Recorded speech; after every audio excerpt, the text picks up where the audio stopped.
Fondation Jean Jaurès. Penser pour agir. Emmanuel Jousse, Jean-François Chanet, bonjour. Vous êtes tous les deux historiens, membres de la Société d'études jaurésiennes, secrétaire général pour l'un, vice-président de cette société pour l'autre. Vous avez déjà travaillé dans cette longue entreprise de la Société d'études jaurésiennes qui est la publication des œuvres de Jaurès. Et là, vous êtes tous les deux réunis aujourd'hui pour évoquer le tome 12 dans la numérotation officielle, le 15e tome sur 17 qu'a publié la Société d'études jaurésiennes, des œuvres de Jaurès. Donc ce tome 12 qui s'appelle « Penser dans la mêlée » et qui couvre la période 1907-1910 et qui se trouve donc placé juste après le tome 11, évidemment, « Voici le XXe siècle, 1905-1907 ». Alors, évidemment, la première question que l'on a envie de vous poser concerne, je vais peut-être commencer par Jean-François Chanet, la singularité de ce volume, c'est-à-dire à quelle étape, à quel moment de sa trajectoire se trouve Jaurès et dans quel contexte politique et général s'inscrit ce volume 1907-1910. Alors, c'est un moment singulier. On pourrait le dire de bien d'autres moments de la carrière des hommes politiques qui ont un peu vieilli dans la carrière et qui ont rencontré plusieurs crises ou étapes singulières. Mais celle-là est particulière parce que c'est la fin du bloc des gauches, c'est la fin d'une période où la gauche a gouverné et qui a été porteuse de grandes espérances, d'autant plus grandes pour Jaurès qu'il avait enfin réussi, c'était le volume précédent, à aboutir à l'unité socialiste. Il n'en est pas seul responsable, mais il a beaucoup travaillé à cette unité. Et on pouvait penser que la majorité, et lui pensait, espérait que la majorité sortie des urnes en 1906 allait commencer à réaliser quelques grandes étapes de législation sociale, de réforme sociale, qui permettraient d'accréditer la thèse qu'il défendait vaillamment, mais avec difficulté néanmoins, face à la composante la plus avancée, la plus révolutionnaire de la SFIO, c'est-à-dire la crédibilisation du travail parlementaire. Et malheureusement, alors que Clemenceau aurait pu incarner cette politique, c'est au contraire une politique de conflit plus ou moins délibérée, plus ou moins volontaire de la part de Clemenceau avec la classe ouvrière, en tout cas avec ses représentants, avec la CGT tout particulièrement, qui place finalement Jaurès dans une situation très douloureuse de continuer à militer pour le travail parlementaire, mais face à un gouvernement qu'il est obligé de critiquer, et son chef tout particulièrement, violemment, parce que non seulement il ne fait pas la politique attendue de lui, mais à certains égards, il fait la politique contraire. Merci, effectivement, Emmanuel Jousse. Effectivement, c'est la période où Clemenceau, chef du gouvernement, ministre de l'Intérieur, est dans une période de confrontation extrêmement dure, notamment avec la CGT, avec une partie du mouvement ouvrier, marquée par exemple par les accidents, les répressions sanglantes de Draveil et de Villeneuve-Saint-Georges, et Madeleine Rébériou, dans un très beau livre publié dans la collection Point Seuil Histoire, intitulé « La République radicale avec un point d'interrogation ». Madeleine Rébériou tenait beaucoup au point d'interrogation, estime que c'est une période singulière, une période aussi, pensait-elle, de rupture pour Jaurès. Oui, tout à fait, c'est une période de rupture parce que, comme l'a expliqué Jean-François Chanet, c'est effectivement la fin d'un cycle. Et c'est aussi pour Jaurès la nécessité de se positionner sur des dynamiques qui se radicalisent, notamment des conflits sociaux qui sont de plus en plus violents. Alors ça ne date pas de 1907, en réalité ça va commencer dès l'année précédente, en 1906. On se souvient des incidents à Courrières qui ont été particulièrement violents. Donc il y a déjà ces mouvements sociaux qui se font plus violents et qui mettent au premier plan une optique, disons, plus radicale d'opposition sociale frontale qu'on voit très bien dans le syndicalisme révolutionnaire. Il ne faut pas oublier que la charte d'Amiens date de 1906, de l'année précédente. Et Jaurès, en fait, tout en ayant accompli ce cycle qui avait commencé, il achève aussi l'affaire Dreyfus, il a vu aboutir aussi la loi de séparation de l'Église et de l'État en 1905. Jaurès, qui voit toutes ces logiques aboutir, voit aussi des dynamiques nouvelles qui apparaissent. Et il y a une autre dynamique qui apparaît, qui est très importante également dans ce volume, qu'on voit très bien, c'est la structuration progressive de la vie politique française autour de partis structurés. Le Parti radical était apparu dès 1901. En 1907, le Parti radical définit son programme au congrès de Nancy, alors que la SFIO a été fondée en 1905. On a une sorte de cristallisation de la vie politique française qui force en fait Jaurès à abandonner l'espoir de voir le Parti radical être un petit peu à l'avant-poste des conquêtes socialistes et des réformes socialistes que le Parti socialiste pourrait reprendre par la suite, approfondir un petit peu ce qui se passait à la même époque au Royaume-Uni avec le gouvernement d'Asquith, par exemple, où le gouvernement libéral en fait porte des réformes sociales que le mouvement ouvrier britannique soutient, prolonge, essaie d'accélérer par des mouvements sociaux assez violents. Et donc ces nouvelles logiques, Jaurès doit se positionner par rapport à elles.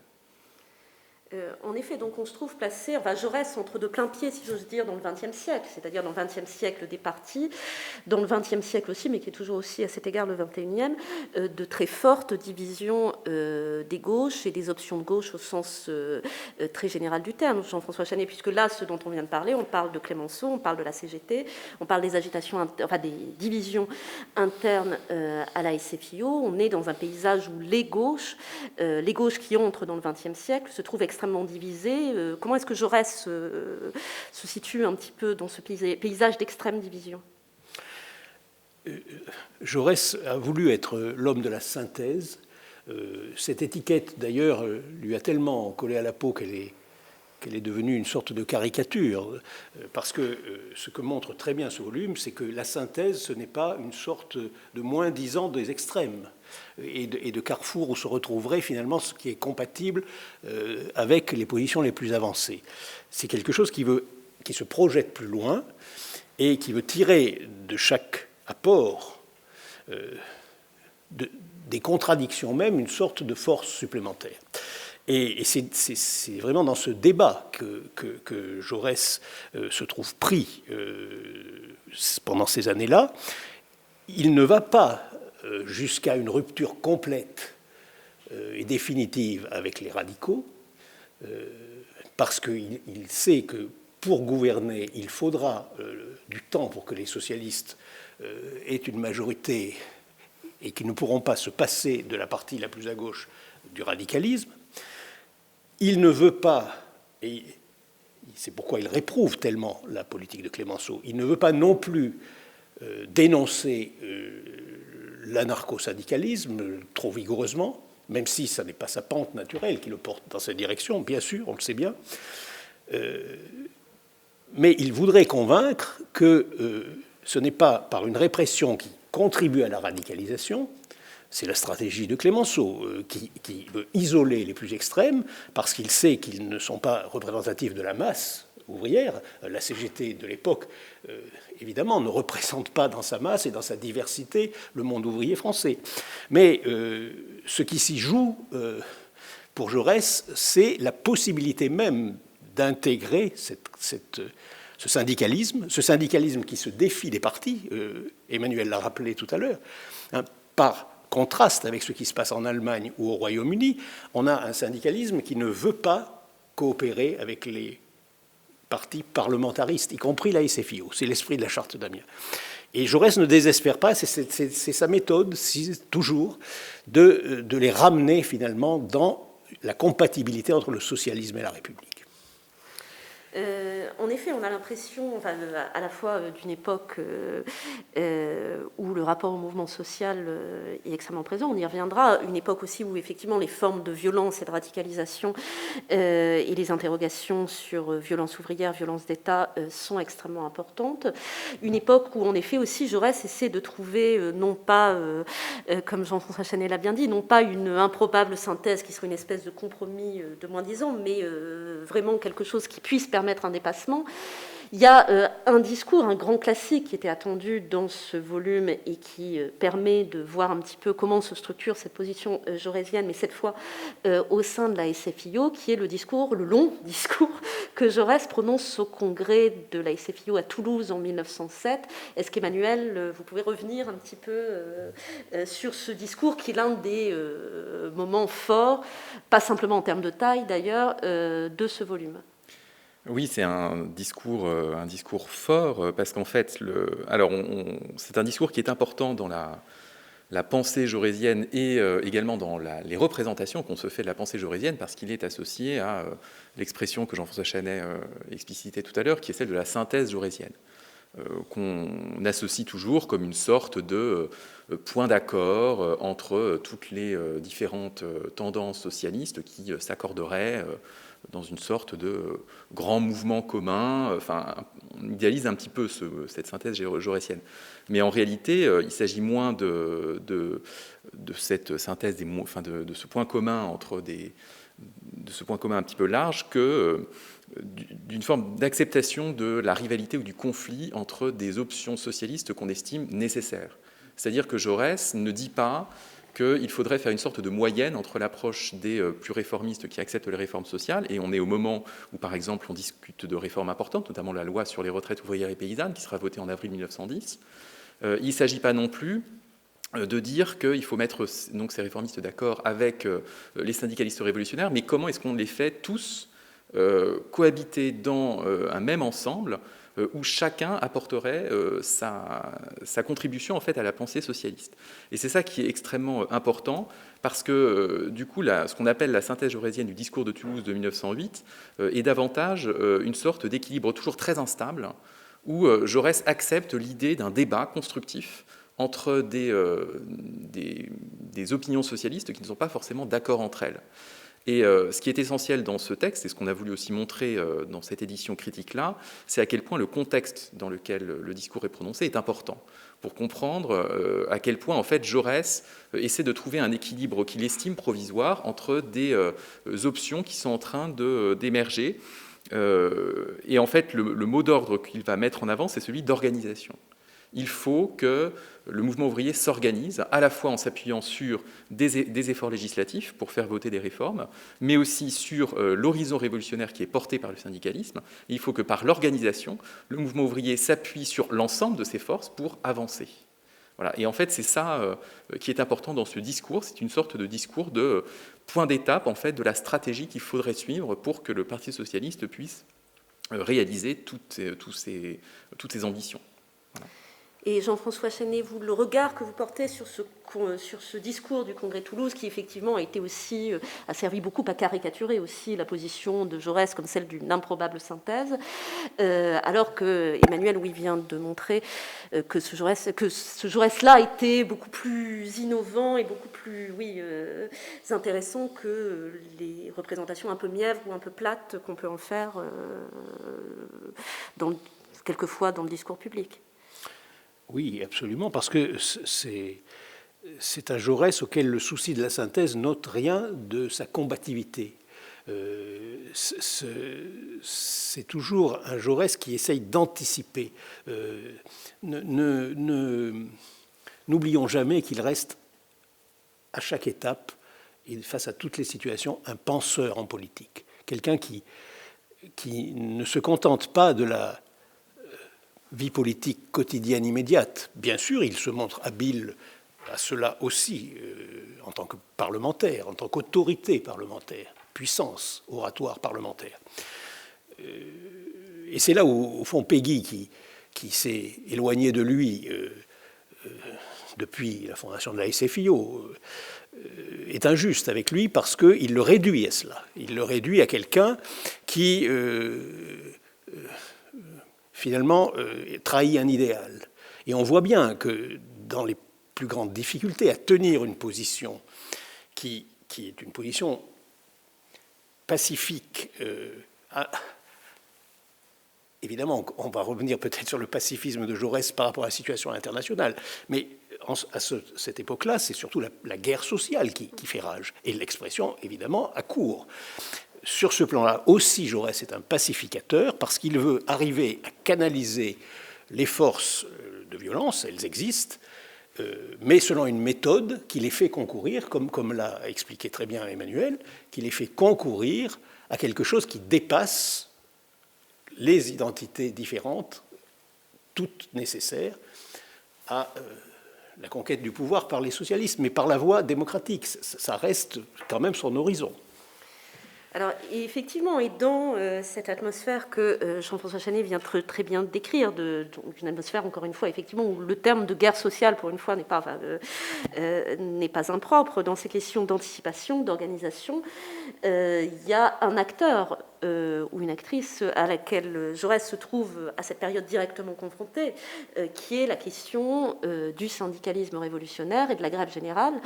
Quelque chose dont Jean-François Chany a dit qu'effectivement, face auquel Jaurès se sent à la fois différent et en même temps atteste une capacité de compréhension ou d'ouverture à ce qu'il ne partage pas, qui paraît quand même assez remarquable. Comment est-ce qu'on peut lire la position de Jaurès par rapport au syndicalisme révolutionnaire et à la grève générale, qui sont des grands mots d'époque, telle qu'elle apparaît dans ce volume Emmanuel?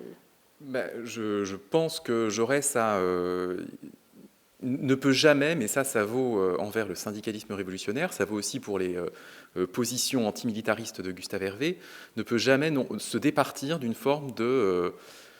c'est pas de la fascination, mais il ne peut pas rejeter en fait l'appel au bouleversement que représente une révolution sociale, une révolution antimilitariste. Il a toujours cette idée que même si le mouvement ouvrier s'organise, même s'il parvient à faire entendre sa voix dans un contexte démocratique, en faisant voter des réformes, en faisant pression sur le Parlement, il n'empêche que le mouvement révolutionnaire ne pourra jamais vraiment se passer de... alors c'est Gilles Candard qui emploie l'expression, je ne sais pas s'il l'emprunte à Jaurès ou pas, mais on ne pourra jamais se dispenser d'un coup d'épaule. C'est-à-dire qu'il faudra un moment où il y aura une sorte de basculement qui se fera dans la société du futur.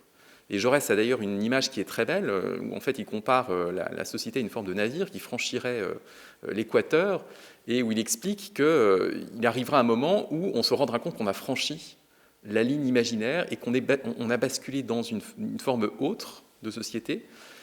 Et en fait, il ne peut jamais se départir d'un certain respect, je pense, pour ces révolutionnaires qui en fait voudraient accélérer les choses. Et il ne peut pas non plus complètement désavouer les impatiences de la classe ouvrière qui est soumise quand même à une répression qui est quand même assez forte de la part du gouvernement de Clémenceau, qui fait face à des situations matérielles qui sont quand même extrêmement difficiles, même si, on en parlera peut-être, Jaurès ne connaît pas très bien les secteurs porteurs de l'industrialisation française. Il connaît davantage, Madeleine Revergu l'avait montré, des milieux, disons, ouvriers plus traditionnels, peut-être moins organisés, moins combatifs, mais il n'empêche que Jaurès a tout de même conscience que ces impatiences-là, elles sont légitimes, et qu'il faut quand même leur donner un certain écho.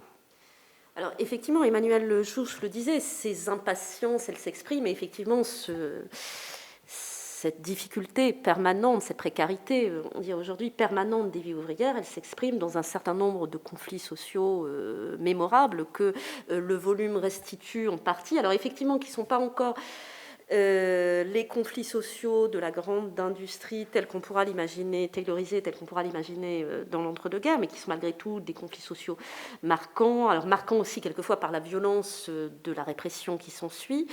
On voit par exemple Jaurès intervenir à la suite, on l'a dit, de la répression de Draveil, Villeneuve-Saint-Georges. Il y a aussi un certain nombre de textes, alors là qui ne concernent pas directement le monde ouvrier, mais qui concernent une autre question syndicale, qui est la question de la grève des postiers et de la répression qui s'ensuit. Alors, quelle est la position que Jaurès adopte et quelle est la question que pose cette grève des postiers, qui pose aussi une question appelée un long avenir au XXe siècle? Oui, absolument, parce que c'est celle du droit syndical pour les fonctionnaires qui est posée, en fait, et ces postiers, comme au même moment parfois les instituteurs, à qui il est déjà arrivé d'accueillir un prédécesseur de Clémenceau, Combes, en chantant l'Internationale, ont le souhait de pouvoir bénéficier du droit syndical et, pour certains d'entre eux, aspireraient à rejoindre la CGT.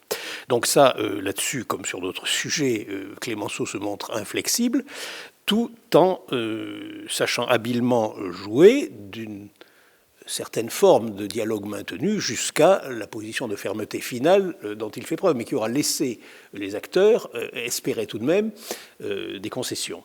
Et évidemment, Jaurès réprouve ce côté manœuvrier, et il lui est pourtant facile de montrer que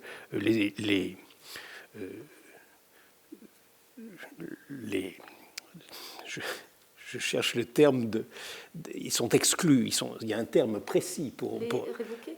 Voilà, les révocations. Merci Marion. Les révocations de postiers, ces postiers révoqués sont en fait ensuite, pour un bon nombre d'entre eux, réintégrés. Donc Jaurès a bien compris que l'arme de la révocation, c'est une arme de communication politique à un moment donné, mais que ce n'est pas une arme qui contribuera efficacement, et c'est tout le problème de la stratégie de Clémenceau, c'est qu'effectivement, ce n'est pas une arme qui contribuera efficacement à affaiblir la position qu'il veut affaiblir. La thèse de Jaurès, c'est qu'il faut faire des concessions pour intégrer et pour faire renoncer aux formes extrêmes, parce qu'il y aura un processus démocratique d'inclusion, comme on dirait aujourd'hui, de ces composantes extrêmes, qui ne pourront être que entretenues dans leur goût de la violence si la porte leur reste totalement fermée. Et une de ces déceptions, parce qu'on parle de Clémenceau, mais il faudrait parler aussi de Briand, d'Aristide Briand, qui lui succède. On le sait bien, c'est une très cruelle déception pour lui que l'homme qu'il a soutenu au moment de la séparation des Églises de l'État, qui était rentré dans le gouvernement Clémenceau comme socialiste indépendant, se montre finalement, de ce point de vue-là, un très bon continuateur de Clémenceau. Effectivement, c'est Emmanuel, est-ce que vous pouvez, parce qu'on l'a décrit en filigrane et on est habitué à voir dans Clémenceau, Jaurès sans doute moins brillant, ce qui est un tort parce que Briand est aussi intéressant, donc d'en voir les grands protagonistes de la Troisième République. On se rappelle, mais le discours est antérieur, de la grande joute parlementaire entre Clémenceau et Jaurès en 1906 à propos des grèves qui ont suivi la catastrophe de Courrières. Clémenceau, Jaurès, Briand, comment expliquer que ces hommes qui ont pu en effet être très proches et partager un certain nombre de combats communs, le combat de Dreyfusard, en soient arrivés à, disons, des expressions ou je ne sais plus comment dit Jaurès dans le volume, des attaques personnelles, dit-il, relativement violentes. Quand Jaurès compare Clémenceau à Félix, au défunt président Félix Faure, ce n'est certainement pas un compliment de la part de Jaurès.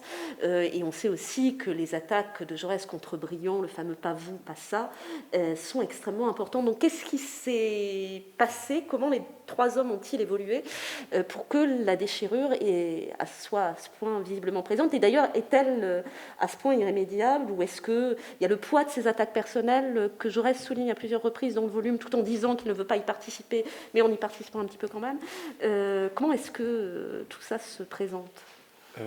Alors déjà, il faut souligner la part sans doute très personnelle, très affective en fait de ces déceptions, parce qu'il s'agit en fait de déceptions profondes pour Jaurès. Alors pour Clémenceau, c'est parce qu'il est très probable que Jaurès, en voyant la création du gouvernement Clémenceau, avait nourri l'espoir que les radicaux menés par Clémenceau pourraient jouer en France le rôle que, je l'ai dit tout à l'heure, le Parti libéral en Grande-Bretagne jouerait vis-à-vis du mouvement ouvrier, c'est-à-dire une sorte de mouvement avancé qui permettrait de préparer le terrain à une arrivée des socialistes au pouvoir, en fait, ou en tous les cas de faire voter un certain nombre de réformes importantes. Et en fait, c'est une énorme déception pour Jaurès, parce qu'en fait, il se rend compte que ce que fait Clémenceau, c'est plus une guerre d'escarmouche, et surtout, il laisse s'enliser tranquillement un certain nombre de réformes qu'il avait pourtant promis de faire aboutir en 1906, et qui sombre plus ou moins dans une forme d'indifférence qui est en fait qui s'explique par la violence du contexte social de l'époque, mais qui s'explique aussi par les lenteurs du régime parlementaire. Et en fait, Jaurès est très déçu de ça. Il le dit explicitement. Vis-à-vis de Briand, il y a aussi une énorme déception, c'est que Briand, en fait, c'était quand même un très proche collaborateur de Jaurès au moment de l'unité et avant l'unité. Et donc, il y a de la part de Jaurès, oui, une déception profonde quand il voit Briand devenir chef du gouvernement en 1909. Donc ça, c'est quelque chose qui est très, très violent pour lui. Et puis, sur disons, le côté moins personnel des choses, c'est aussi... alors, avec Briand, c'est la question, en fait, du parti. Je pense que ça, c'est absolument essentiel.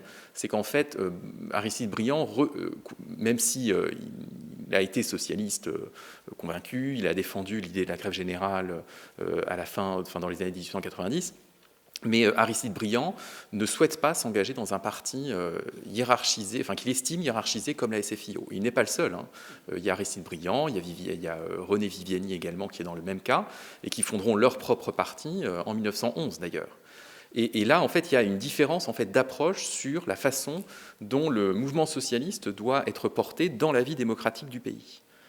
Et en fait, Jaurès a décidé de faire le choix de la création de la SFIO en 1905, qui est un choix de sa part. Enfin, ce n'était pas une idée avec laquelle il était forcément très familier au début des années 1900, par exemple, mais il y vient parce qu'il considère que c'est une nécessité justement pour l'organisation du mouvement ouvrier. Il y a eu une vraie admiration de Jaurès pour Clémenceau, un espoir qui se traduit notamment par la proposition que Jaurès a faite à Clémenceau, on l'oublie souvent. Quand Clémenceau s'est trouvé en ballotage défavorable, et il a fini d'ailleurs par perdre cette élection dans le Var, après le scandale de Panama, Jaurès lui a proposé d'aller faire campagne avec lui, ce que Clémenceau a refusé. Mais ça traduit bien, à ce moment-là, vraiment une admiration, presque une allégeance. Et ce sont deux orateurs que même les plus proches de Clémenceau ont situé au même niveau. Ils ne pouvaient pas se défendre d'une admiration pour l'éloquence de Jaurès et pour l'argumentation de Jaurès face à Clémenceau. N'oublions pas que c'est une sorte d'âge d'or au Parlement de l'éloquence, avec deux éloquences d'ailleurs très contrastées. On a pu les comparer l'un à l'artillerie, au canon puissant qui tonne, et l'autre à la mousqueterie, au duelliste qu'il était, très mordant, très incisif. C'est vrai que ce sont deux types d'éloquence, mais deux très grandes éloquences. Ce sont aussi, ne l'oublions pas, deux grands journalistes.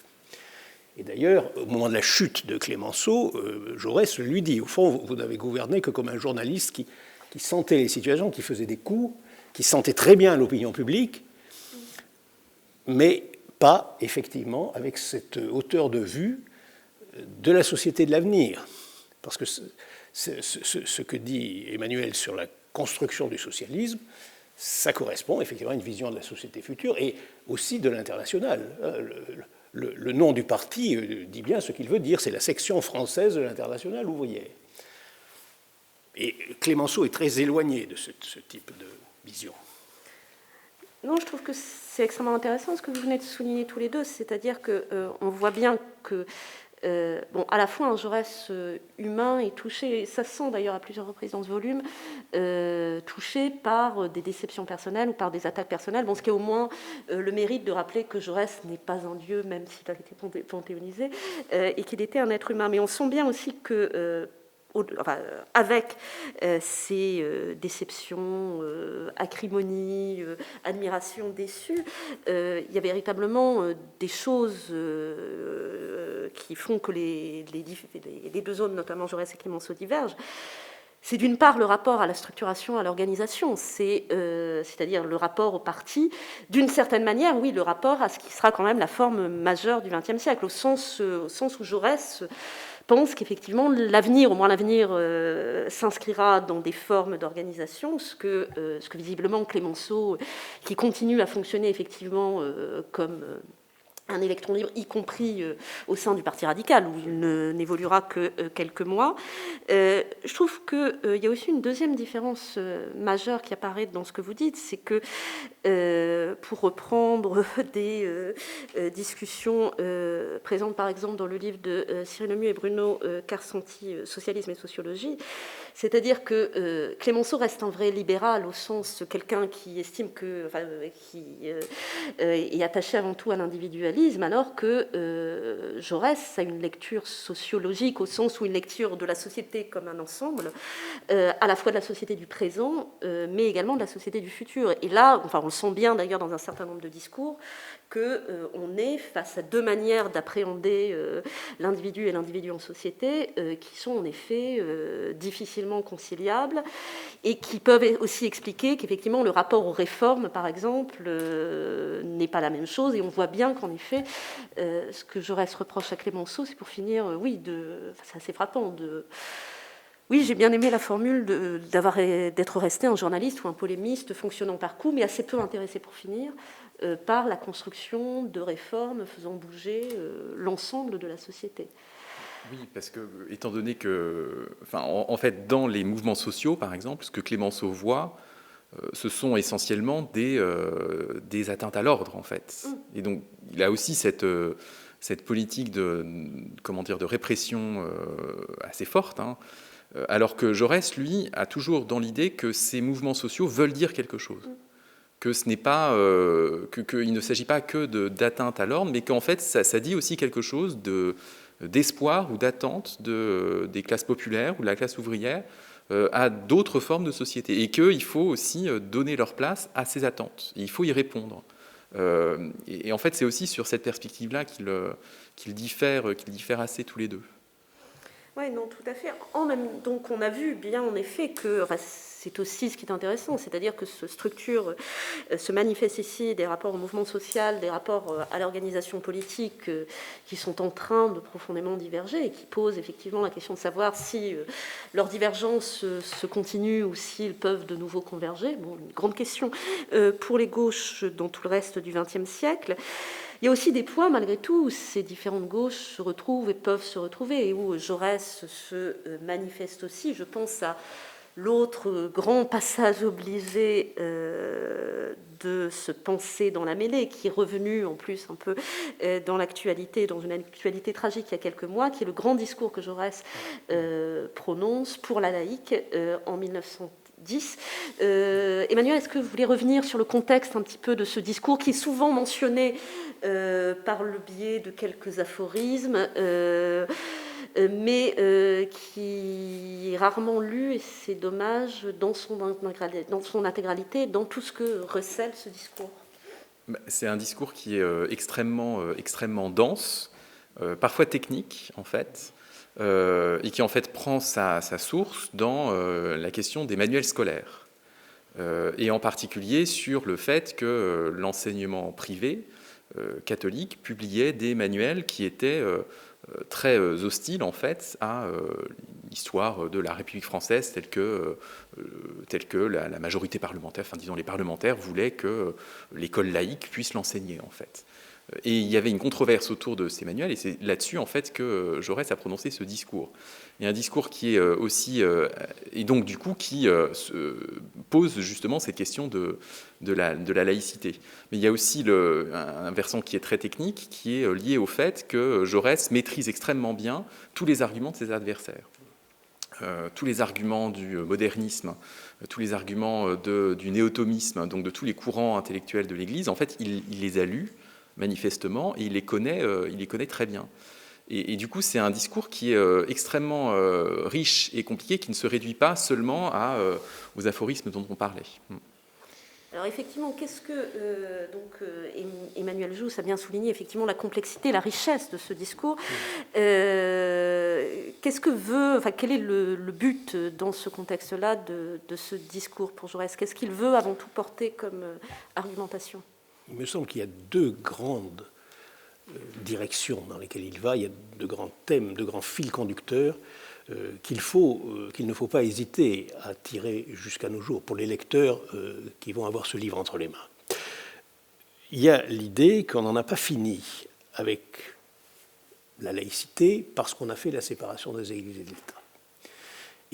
Et là, le lien se fait entre la question laïque et la question sociale. Quand Jaurès dit il ne doit dans la République y avoir aucun excommunié, ce n'est pas seulement au sens religieux qu'il le dit. Et je crois que cette parole résonne encore aujourd'hui. Et par ailleurs, il y a l'idée qu'on ne peut pas non plus raisonner comme si la laïcité éradiquait de la société devenue républicaine. Elle le deviendra, et il le croit. On ne peut pas évacuer la dimension spirituelle. Et donc c'est une double complexité à laquelle il nous appelle, ou qu'il nous appelle à penser. Il ne faut pas enfermer le spirituel du côté de l'obscurantisme et du côté de la tradition dans ce qu'elle a d'irréconciliable avec la République. Il y a l'idée, qui a pu d'ailleurs lui être reprochée à différents moments de sa vie, qu'il y a du spirituel dans la République, dans le républicanisme. Et donc c'est une conception à la fois ouverte de la laïcité et qui fait le lien entre la question laïque et la question sociale. Alors effectivement, c'est même par là, si ma mémoire est bonne, que se conclut ce discours de la part de Jaurès, de dire que effectivement la laïcité n'est pas un but, mais s'insère dans un projet d'émancipation sociale plus large dont elle n'est qu'un élément.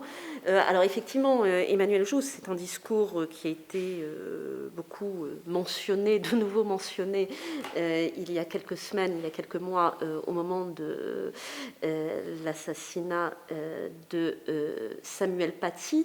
Alors même que bon, dans le discours pour la laïque, Jaurès développe d'abord une pensée de la laïcité. Pour Jaurès, qu'est-ce que c'est, pour finir, que la laïcité? Est-ce que c'est simplement, comme on dit parfois, une question technique, enfin une question juridique, que contient véritablement ce mot de laïcité qui suscite tant de passion, mais dont les définitions sont parfois aussi différentes que le nombre de gens qui la définissent? Je pense que ça rejoint l'idée que développait Jean-François Chanet tout à l'heure, c'est que la laïcité pour lui est une construction permanente en fait. Il n'y a pas une loi de séparation qui est votée une fois pour toutes et en fait ça nous abstient d'y réfléchir outre mesure. C'est une construction permanente parce qu'elle vise avant tout à faire exister ensemble des opinions différentes au sein d'un tout en fait. D'où le fait que sur l'Église, par exemple, il n'y a pas dans le discours, il n'y a pas de rejet radical du projet chrétien. Il dit c'est aussi une manière de voir le monde défunt d'une certaine manière et qui est tout aussi intéressante et constructive et qui doit avoir sa place aussi dans la République. Donc en fait, c'est un jeu... Mais c'est pour ça en fait qu'il y a une sorte d'unité extrêmement forte dans tout ce volume, c'est qu'il y a toujours cette idée qu'il faut atteindre un équilibre pensé, réfléchi, dans lequel les différentes options pourraient coexister les unes avec les autres. Et je pense que ça, c'est extrêmement important de penser la laïcité dans une sorte de construction permanente et d'interrogation permanente. Ça, je crois que c'est un aspect très important du texte. Et alors, en effet, cette volonté aussi de Jaurès de comprendre, y compris ce avec quoi ils se sont en désaccord. Bon, d'ailleurs, l'un des protagonistes de ce discours pour la laïque, c'est quelqu'un aussi, c'est l'un des autres grands adversaires de Jaurès, en l'occurrence Maurice Barrès. Comment se noue le dialogue, qui est aussi un conflit franc et direct entre les deux hommes? Eh bien, Maurice Barrès s'en était pris à plusieurs reprises à l'école laïque, à la fois pour des raisons un peu en négatif par rapport à ce qu'a dit tout à l'heure Emmanuel, c'est-à-dire qu'il y avait à la fois les manuels de l'enseignement catholique qui étaient très anti-républicains, et il y avait des attaques vigoureuses de l'Église et des évêques contre les manuels de l'école laïque, l'école sans Dieu. Et donc il y avait une attaque que relayait Barrès, qu'il amplifiait. Barrès, on a en tête les déracinés. Les déracinés, c'est une attaque contre l'enseignement secondaire qui déracine les élèves, mais il ne s'en prenait pas avec moins de vigueur à l'enseignement primaire. Et il avait quand même affublé les instituteurs du surnom d'Aliboron de l'université. Il est de ceux qui ont contribué à ce que cette étiquette de primaire soit prise dans un sens extrêmement dépréciatif. Alors que Jaurès, et de ce point de vue, je le précise, Barrès et Clémenceau n'étaient pas si éloignés l'un de l'autre, puisque Clémenceau, dans un livre antérieur, avait qualifié l'instituteur laïque de prophète ébloui du verbe nouveau. C'était pas très gentil, même si c'était moins cruel qu'Aliboron. Jaurès, fidèle à sa manière, à sa méthode, il veut convaincre et il veut élever. Et donc il a, non sans calcul un peu de politique, de prise de position politique et d'occupation d'un terrain qu'il sentait important, il est rentré dans la revue de l'enseignement primaire et primaire supérieur pour en évincer Hervé et les siens, Gustave Hervé. Mais c'était une entrée qui l'engageait et qu'il a prise très au sérieux, parce qu'il a contribué à cette revue, qui était quand même la revue destinée aux instituteurs et aux professeurs des écoles primaires supérieures. Il a pris ce public suffisamment au sérieux pour écrire une fois par quinzaine ou une fois par mois, à partir de 1905. Donc, à l'époque de ce volume, il écrit régulièrement dans la revue de l'enseignement primaire et primaire supérieur. Donc, de même qu'il veut travailler à la pacification sociale par l'inclusion du syndicalisme même le plus avancé, il veut contribuer à l'élévation de cet enseignement primaire. Et il y a aussi, au-delà de Pour la laïque, des textes, et en particulier dans la revue de l'enseignement primaire, sur le poste scolaire, l'enseignement des adultes, la prolongation de la à une époque où la scolarité s'arrête si tôt dans la vie des travailleurs, qui sont loin d'arriver tous au certificat d'études. Il y a cette idée qu'on ne peut pas se résoudre à laisser une solution de continuité entre la fin de la scolarité obligatoire et l'âge adulte. Il y a toute cette pensée éducatrice, élévatrice, qui nourrit, qui traverse ce discours pour la laïque.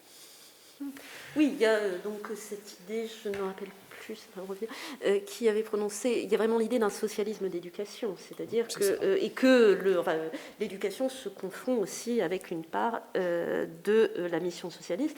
Et effectivement, ces articles dans la revue de l'enseignement primaire et primaire supérieur sont extrêmement intéressants, y compris quand il ouvre ses lecteurs d'ailleurs à des sujets comme le modernisme, par exemple, la crise du modernisme dans l'Église catholique. Bon, pour le dire rapidement, la querelle autour d'un possible examen scientifique des textes bibliques. On voit bien effectivement que même pour ces interlocuteurs que Jean-François Chanet a raison de souligner, à la différence de Barrès et de Clémenceau Junior, que Jaurès ne méprise pas, et peut-être que c'est ce qui fait aussi l'aura de Jaurès, de ne pas mépriser.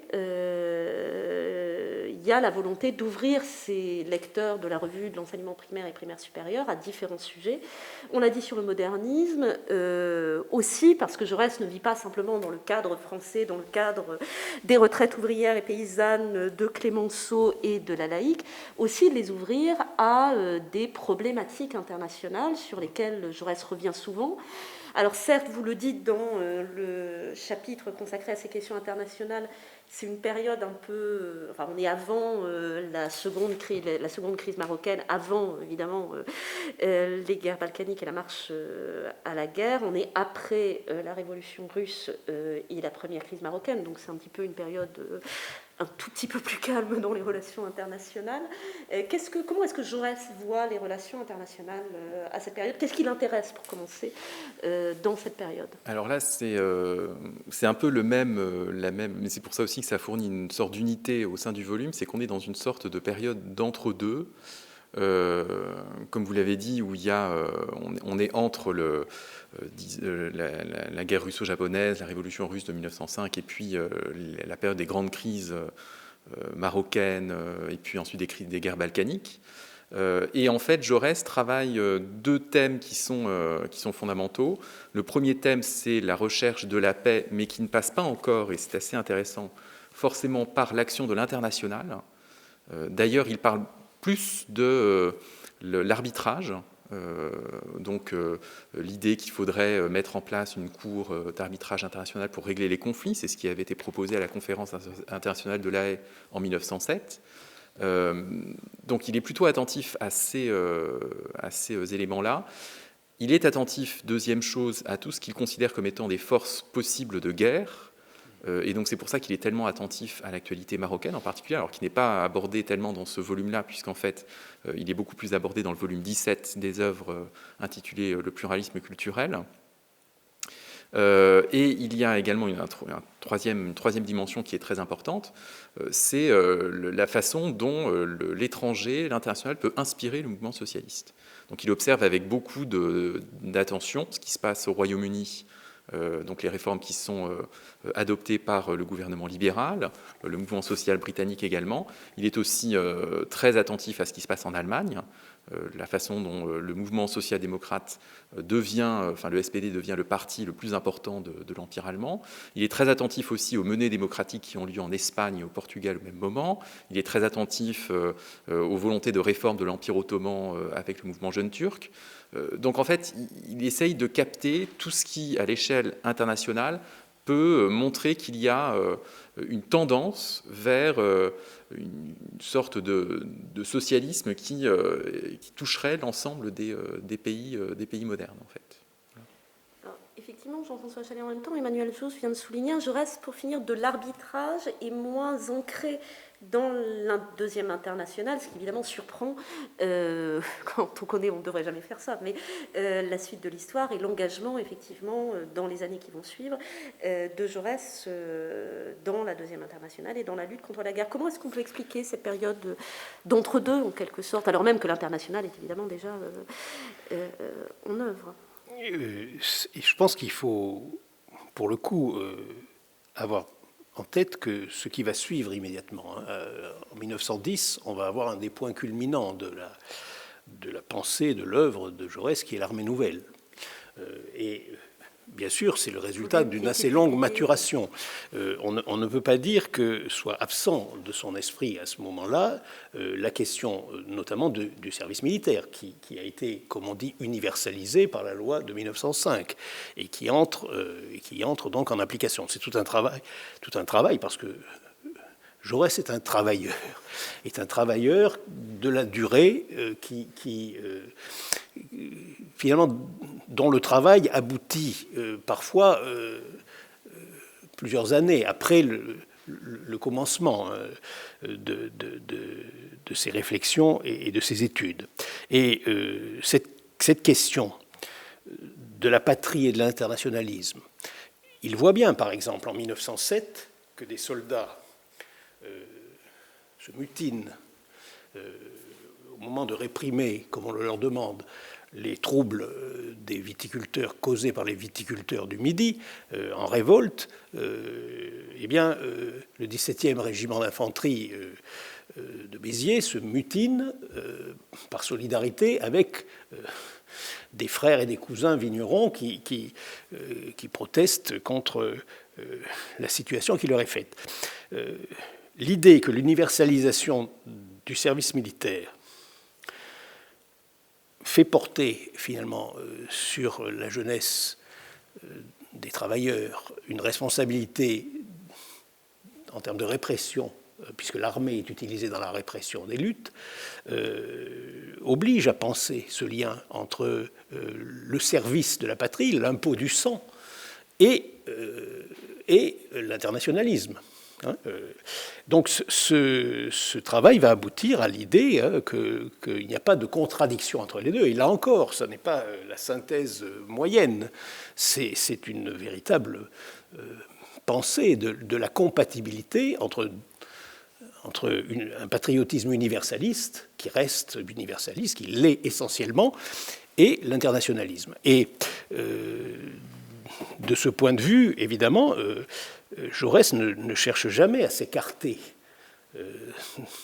de de l'Internationale. Elle reste présente. Bien sûr, on pourrait dire de l'Internationale ce qu'a dit très bien Emmanuel tout à l'heure du socialisme français.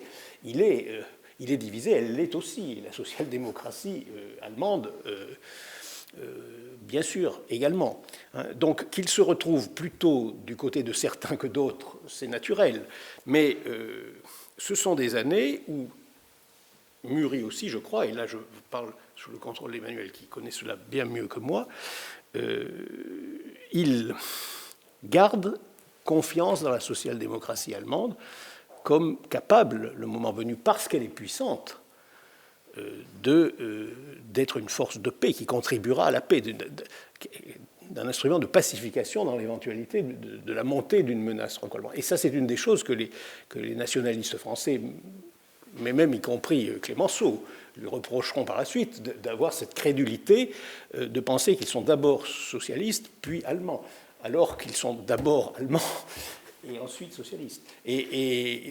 Enfin, ce sont des années pendant lesquelles ce processus se construit. Et on n'est pas, oui, en plus, on n'est pas dans les grandes heures, disons, de l'internationalisme socialiste tel qu'il se développera, surtout après 1910. Ça, c'est le livre d'Elisa Marcobelli qui le montre très bien, qui a apparu récemment, et qui montre très bien que l'internationale, elle apprend des crises successives, donc comme les crises marocaines, comme les guerres balkaniques de 1912-1913, et progressivement, l'internationalisme se structure, mais au moment dans cette parenthèse 1907-1910, l'internationalisme n'a pas encore la force qu'il aura par la suite. Et donc Jaurès fait beaucoup plus appel à d'autres formes possibles de régulation des conflits ou de manières de répondre justement au mouvement international en comptant par exemple sur la social-démocratie allemande. Alors en effet, pour finir, ce qu'on voit bien, c'est Jaurès, si je comprends bien, dans une période de transition, dans une période où certaines choses ne sont plus tout à fait pensables, ou d'autres ne sont pas encore tout à fait pensables. Un Jaurès qui est aussi, on va à cheval, donc entre le 19e et le 20e siècle, mais sans doute aussi, je pense que c'est aussi ce que vous avez bien démontré tous les deux, qui n'est pas sans idée sur le 21e siècle, pas simplement sur les thèmes, j'allais dire, assez classiques, la laïque, l'union, la division des gauches, mais un Jaurès qui pense la question de l'organisation, la question du rapport à la violence sociale et étatique, la question du dépassement. Un Jaurès qui s'interroge par rapport à d'autres options de gauche sur le rapport entre l'individu et la société, pour finir, comme sur le rapport entre la nation et l'international. Et pour finir, j'ai envie de vous demander à tous les deux, donc il y a plein de textes dans ce volume, des textes très connus, on l'a dit, des textes moins connus. Si vous deviez mentionner un texte, alors hormis les deux grands classiques, parce que sinon c'est pas du jeu, un texte qui vous aurait frappé, surpris dans ce volume de Jaurès, plus que d'autres, Emmanuel? Question. Une thématique.